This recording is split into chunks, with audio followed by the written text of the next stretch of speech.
Mayong hapon mga kainibing. Karong oras sa alas 2 na. Oras ng pagpangaon sa ato mga manok. Gapasan ta og pagkaon sa itong bagong nga layer. Kuane, sa kilo. Mga 12 kapin. Kanya katong akong igsuon, hapod pagkaon sa atong daan nga layer, naana siya sa mga pulo ka kilo nga kainibing. Oh, gara masulod na ta diri sa building mga kainibing. Kay bali na yung pangalangasa ang atong mga manok, mura na sila og gakuan. Oh, kanata sa building. Narinig niyo 'yon? Nagtukar ang among radyo pero mas nagtukar ang among mga manok. Karon.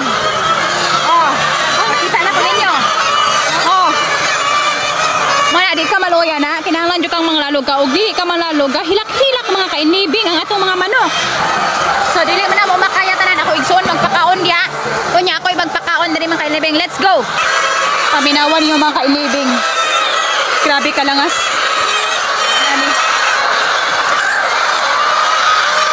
Pakaon na pagsugod. Ano?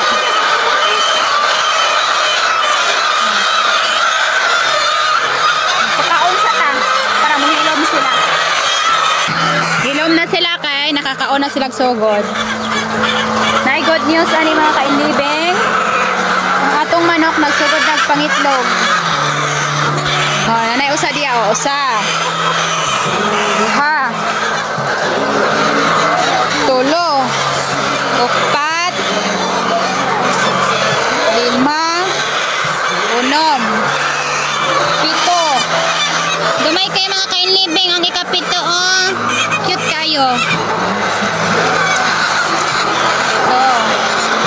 8, 9, 11, 12, 13, 14, 15, 16, 17, 18, 19, 20, 21,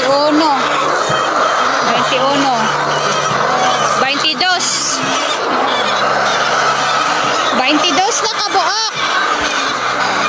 22 na kabuok ilang itlog, guys. Wato sa harveston.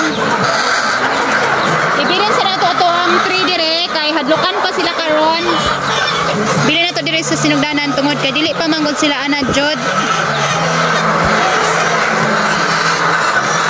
Perbiso na to.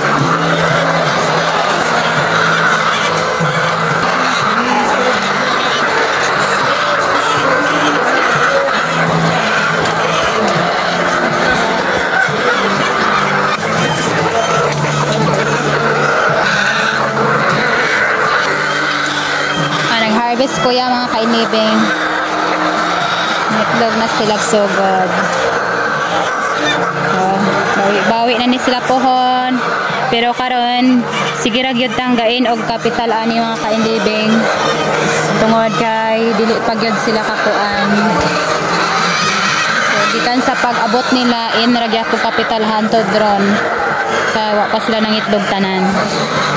Pero okay na, at least nanatay na harvest na hapit na siya mo usa ka tray mga kainibing. Tanawan ninyo, di ba? Tanawan na tog pilay kulang para mo usa ka tray.